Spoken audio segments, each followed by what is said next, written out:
Hello, everybody, and welcome to my usual Friday update on the most undervalued stocks in my coverage universe. So what I call my coverage universe is stocks that I follow on the channel that I've covered in the past for most of them, and a few of them I haven't covered yet, but I intend on covering them shortly. We can see that this week, actually, the average price of these stocks went down. But, when you look at the average of my growth stocks, I am above my 30% growth threshold on average across all stocks, an average of 62% gross margin, and a 15 times enterprise value over trailing 12-month gross profits. And we can see great growth in both of the other metrics, over forward gross profits and over trailing 12-month gross profits over revenue growth. Quickly, if you don't know this spreadsheet or if it's your first time here, what I mainly do on this channel is I focus on growth stocks. And so my goal is to beat monetary inflation, and I try to get into stocks based on the enterprise to gross profit value. I like this idea because it helps me avoid pre-revenue companies or companies that are at a developmental stage, but it also helps me avoid companies that are at the earnings stage, companies that are later in their development. And another thing is, so I use gross profit because gross profit is the best metric to look at a company that is optimized for revenue and for revenue growth and gross profit. But I also use enterprise value. Enterprise value I find better than market cap because enterprise value is going to penalize stocks that have a lot of debt, which is oftentimes one of the pitfalls of a lot of companies. For example, when companies grow by acquisition and do a lot of acquisitions, they'll have a lot of debt. And I think, to me, it's important to penalize companies with a lot of debt and reward companies in the framework that have a lot of cash on the balance sheet. So that's why I use enterprise value over gross profit, because I want to focus, obviously, on companies that have a proven concept. And for that, they will be optimized for gross profit and not just revenue. And quickly, much of my investing is based on the product adoption curve, right? So I believe that all of the companies that I follow, I've made qualitative assessments, and it is my belief that they will get wildly adopted. And you'll find that a bunch of the companies in this spreadsheet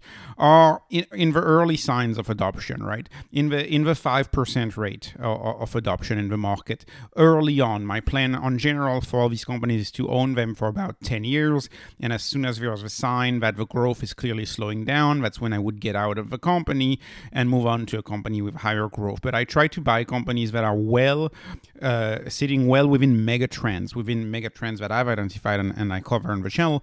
There's 11 megatrends total on this spreadsheet, and my goal is to kind of buy the best company within that megatrend. And those megatrends obviously are all megatrends that are mostly earlier. We're earlier in the stage of these megatrends. So that's why you won't find any very, very highly established companies in my style of investing. Like I said, I invest for growth and specifically for hyper growth right at the beginning of that product adoption scale. So that is the goal of the channel here. And let me show you a few things. So what I do is each week I look at the cheapest stocks in my framework, and I look at the more expensive stocks in my framework. So this week, what are the cheapest stocks in my framework based on enterprise value over gross profit over revenue growth? So this is my own spin on the PEG ratio of Peter Lynch, where I try to calculate how much am I paying exactly for each percentage point of revenue growth, how much am I paying? This is kind of a variation of a PEG ratio, but adapted to my style of investing, which focuses on gross profits and does not focus on earnings. So based on that ratio, the cheapest stocks right now are StoneCo. So StoneCo is still cheap, despite the fact that they had amazing earnings 2 days ago. StoneCo is number one. Second one is HIMS. Third one is SoFi. Fourth is FIGS. Then Nubank, and then C Limited. These are the cheapest stock in my framework. This is where you're paying the least amount of money for the growth. Now, keep in mind that this framework is not really useful over the long run, right? This framework only applies for the short run and kind of like guiding me. This framework I do for me, it's to guide me in what stock I want to focus on right now based on the short-term movement of the stock price. Over the long run, it is the terminal value that will matter. Over the long run, it is what's going to be that terminal revenue in 2030. That's what matters more to long-term investing over the long run. That's why I call the spreadsheet not the best stocks to buy. No, the spreadsheet is just about the most undervalued stocks right now, based on the next fourth quarter, on the 12-month, next 12-month, next fourth quarter, next year revenue growth. That's all this spreadsheet is. So based on that, what are the more expensive stocks on my spreadsheet here? But you'll see pattern. Whatever metric you prefer, you likely would find the same companies as overvalued. So I see two clear ones as highly overvalued.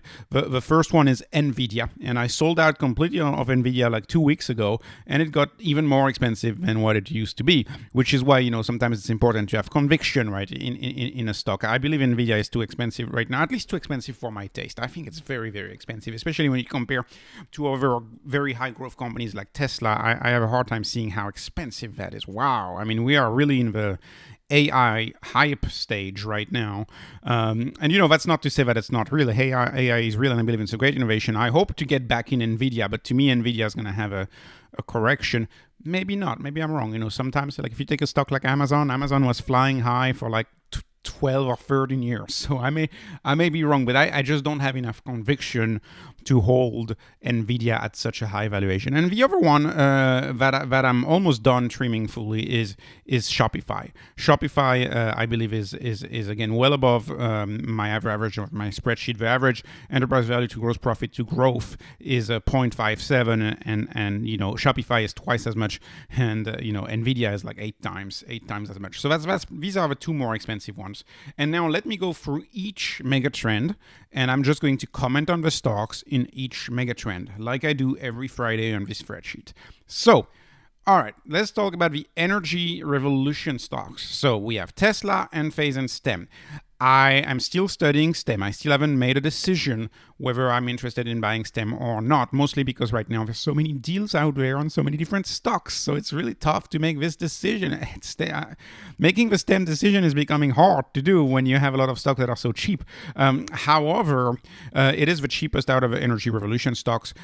Enphase is the second cheapest, and Tesla. And if you saw my video earlier today, I'm buying Enphase today. I think Enphase has gotten way too cheap right now compared to its potential.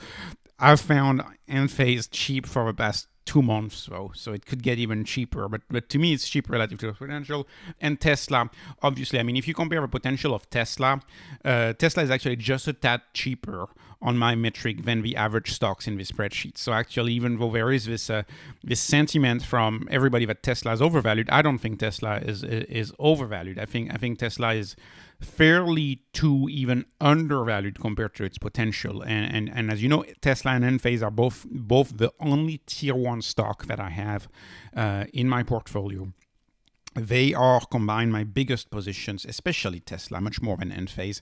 And this is because energy is the most important thing in the economy, right? The whole reason why we moved from the agricultural age to the industrial age in the Gilded Era, right? After the 1860s, it was because we had a revolution in energy, first coal and then oil and gas. And we're about to get another revolution in energy. Energy is the ultimate megatrend. Energy is the main input of the economy, and both of these stocks, all three of them actually, if you look at STEM to a lesser extent, both of these stocks are revolutionizing energy. So that's why it's my most important megatrend out of all of the megatrends that I've identified in there.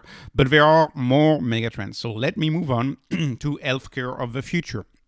So in healthcare of the future, HIMSS is still dirt cheap despite the big bounce that it had on Thursday. It is still dirt cheap. They're almost 30% of their high, and they had an amazing last quarter, amazing guidance. The market is just ignoring entirely HIMSS. TDOC, I still cover TDOC, but I have sold out of TDOC because I do believe that they've gone through a poor acquisition and a lot of a promise of growth that they gave us for the Livongo acquisition. That growth did not manifest itself, and I think TDOC really overpaid for Livongo, and there's going to be more write-offs, and also the guidance was very, very disappointing, in my view, when you consider the fact that they did that acquisition. So I have exited Teladoc, although I'm still covering it. And if growth resumes at Teladoc, I may be interested in getting back in, but not for now. Let me move on to my data stock. So it's data warehouse and data monitoring. I kind of grouping together in kind of this data megatrend, this data revolution. I have recently sold out of Snowflake on very, very, very poor outlook compared to what they had guided previously. And apparently I'm the only one who did that because the stock hasn't moved that much since I sold it. It's actually flat, even though the guidance on revenue growth has been halved. So if we're gonna get the same, like for example, I estimate that the Snowflake revenue growth, in my view, is gonna be in line with Datadog. But Datadog is more than twice as cheap. So I much prefer Datadog, for example, than Snowflake.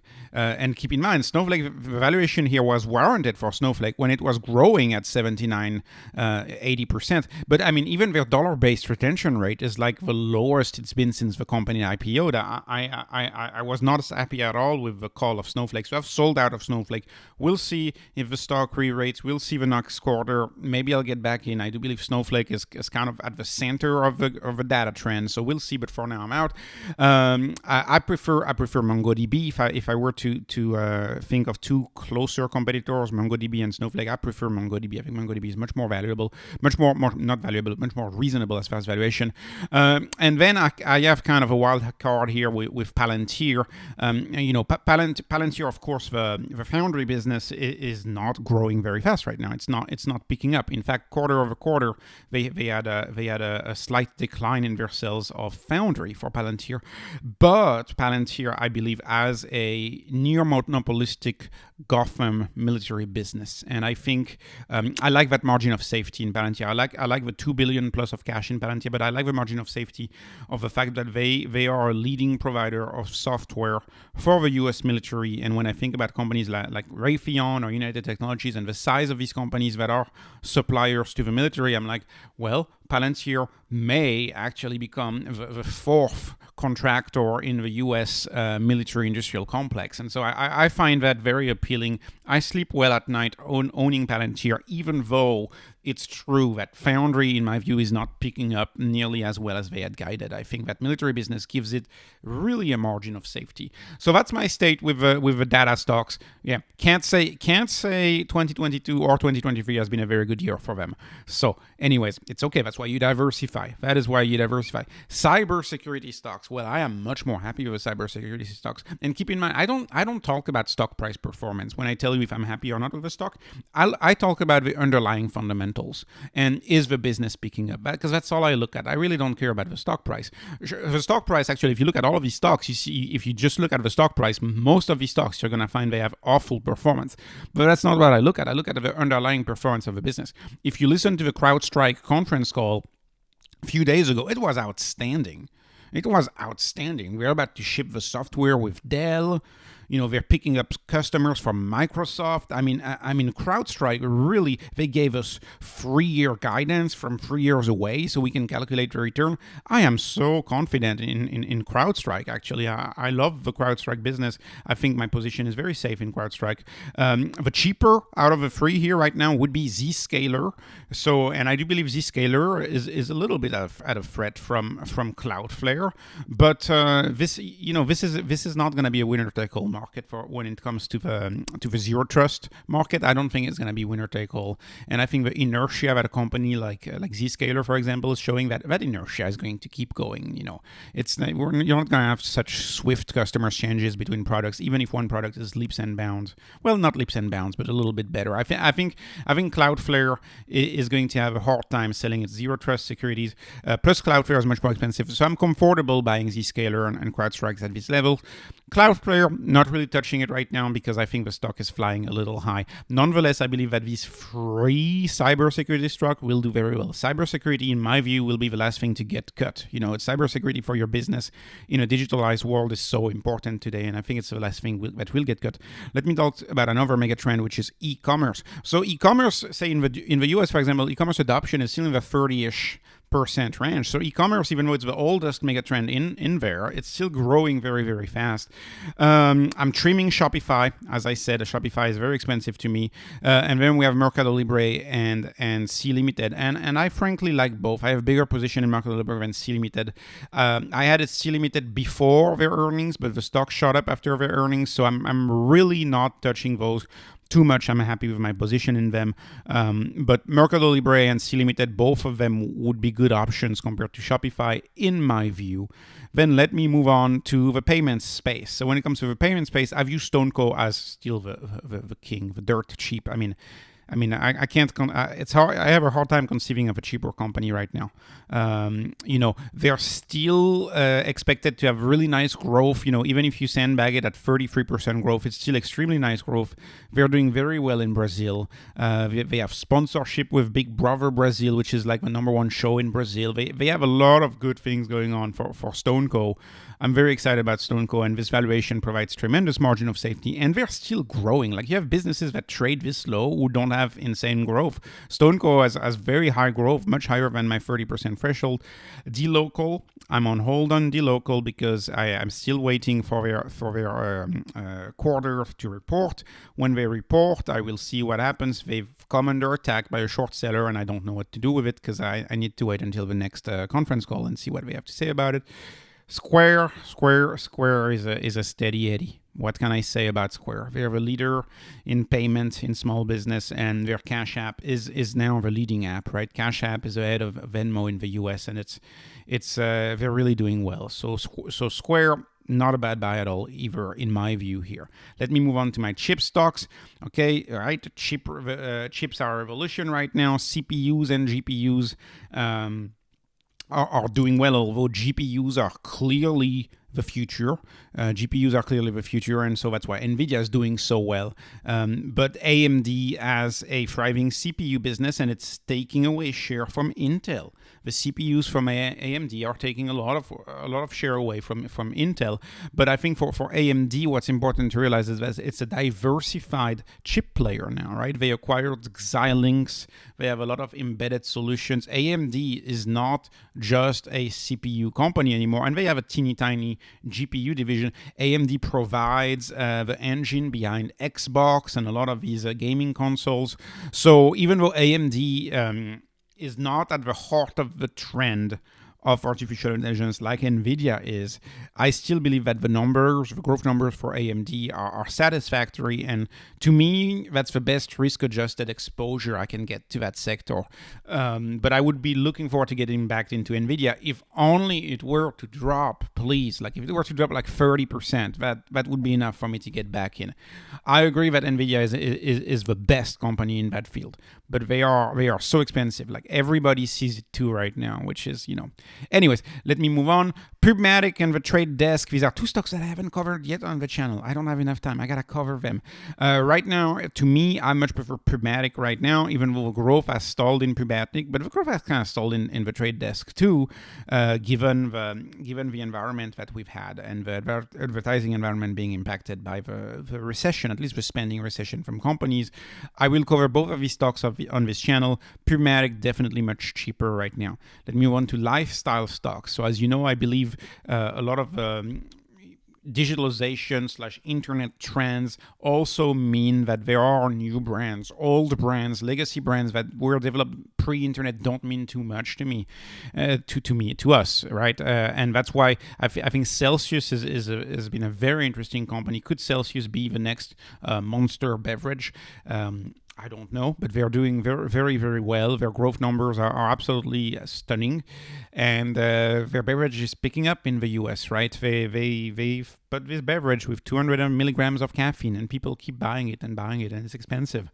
And it's a new brand, and it's a lifestyle brand, and so I'm interested in having exposure to these new brands in my portfolio. Marketing is a core aspect of doing business. Consumer brands have created value for, tens and tens of years, and I think it's important to pick up those brands, at least for me. My preferred right now between the two, though, is Figs. I think Figs is dirt cheap. Figs is so cheap right now, and they are kind of borrowing the Lululemon playbook, in my view, and applying it to scrubs. So I'm very happy to be buying Figs at these levels. Let me move on to Neobanks. So I've done a whole series as to why I believe fintechs are superior and will win compared to traditional banking. This has a lot to do with the fact that they don't have to pay for very expensive infrastructure like a branch infrastructure. They don't have actual debt and legacy debt, in the standpoint that a lot of these banks were still written in Fortran code. And if you go on some of these banks' websites, you still wonder what's going on, like Wells Fargo's website. Anyways, not to say, but the point is, I think neobanks are right on trend. A lot of people are going to move to neobanks, and right now I would be hard pressed choosing one between SoFi and Nubank. I'm personally adding to Nubank because I don't have enough exposure to say Latin America. I would argue I think Latin America stocks are very attractive right now. Nubank is clearly winning in Latin America, and I have a full position in SoFi, so I will be focusing on my buys on Nubank. But as far as being cheap, I mean, when you adjust for future growth, to me, they're both just as cheap in my view, per what I can see. So, anyways, and let me finish with platforms. I believe in platforms. I think a lot of legacy asset-heavy companies are gonna get replaced by platforms, and so the main platform that I buy right now that I own is Airbnb. I think Airbnb is a big disruptor beyond just the hotel space, right? They're moving away from a hotel and they're getting into short-term stays. Stay 2 months here, 3 months here, etc. And I think over a long run, they might disrupt the rental market altogether. I think they have a shot at being a major disruptor of the mom and pop rental business. I think Airbnb is much bigger than most people think. When I listen to CEO interviews of Brian Chesky, I am mesmerized by his vision for the company. The company also was able to pivot in 2020, and that has got to be one of the best pivots in US history that I've ever seen. Like, they've pivoted, and overnight they were able to do like virtual meetings and sell virtual meetings for so many activities. So that was very impressive. So love Airbnb. Etsy and Fiverr. I've covered Fiverr on the channel. I still need to add. I haven't added to it, but it's still on my radar. But like I said, as long as so many of these stocks are so cheap, it's tough to justify adding a new position. I believe Fiverr is well placed in the future of work and the future and the nature of work, right? Is the employee-employer relationship the future of work in a digitalized, decentralized economy? I'm not too sure. I think Fiverr could take a tremendous market share. And Etsy is kind of the same way. I haven't pulled the trigger on Etsy just yet, and I haven't covered it on the channel, but I will. I think Etsy has a very interesting positioning in the platform space and the platform world. And so a lot of asset-heavy, employee-heavy companies are getting replaced by small, lean, agile platforms that have amazing returns and amazing financials. So this was all for all of the stocks in each of these megatrends, and I've covered many of these megatrends on the channel, but I intend on covering them in greater depth. Let me know in the comment if this is something that you find interesting.